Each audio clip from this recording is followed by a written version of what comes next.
Hello, I'm Dr. Bill Osmondson. I'm a general and cosmetic dentist and have been a dentist for 30 years. Before that, I received a master's in public health in nutrition and health education. For the first 25 years of practice, I promoted water fluoridation aggressively. I thought I saw the benefits.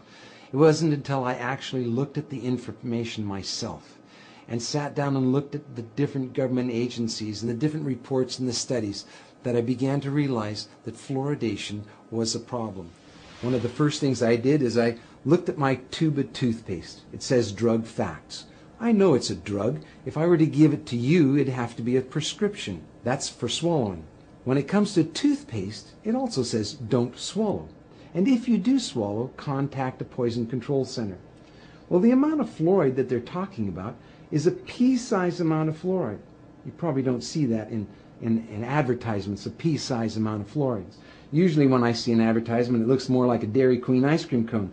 That amount is 1/4 milligram of fluoride. Well, that's the same amount of fluoride as what we find in 8 ounces of water.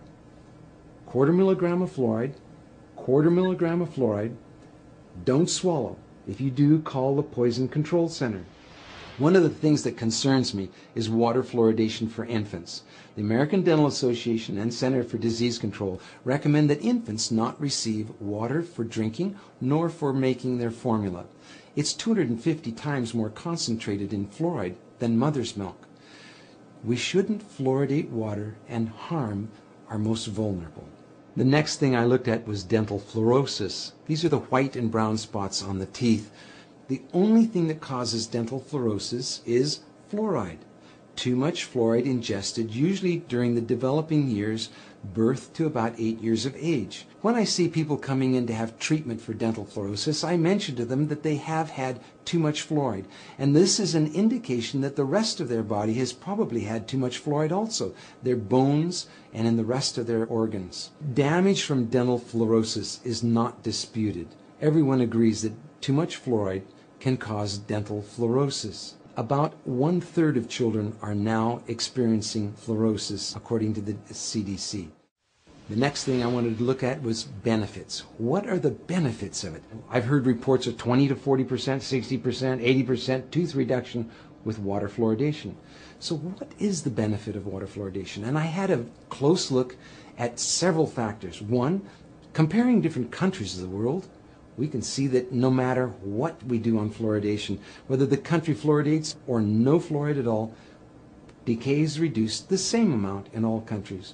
We can compare states in the United States. And we can see on a graph that as they're plotted in order of increased amount of fluoridation in the state, fluoridation doesn't make any difference. We have the same amount of good health in the states regardless of their fluoridation. Same thing for counties and other locations. That was disturbing to me. If there's no benefit, well, why are we fluoridating? I have 2 requests for you. One is to talk to your dentist and your healthcare provider about fluoridation. Ask them if they've seen the National Academy of Science report on fluoridation. Give them information that they may not have on water fluoridation and excess fluoride exposure. That helped me when my patients casually, calmly, quietly said, have a look at this. This doctor, this dentist is concerned about water fluoridation. What do you think? None of us professionals want to harm our patients. Our whole lives are given to improving the health of people, not harming them. And so for those of you who are healthcare professionals, I highly urge you to look once again at the science on fluoridation. Science doesn't need to be scary. It's just information. Spend a little bit of time looking at it on both sides of the issues. Don't just look at one side filtered. Look at both sides and weigh it for yourself. The other thing is to sign an online petition with me at fluoridealert.org. The online petition requests Congress to have hearings on fluoridation. It also recommends that we no longer fluoridate our water. Thank you.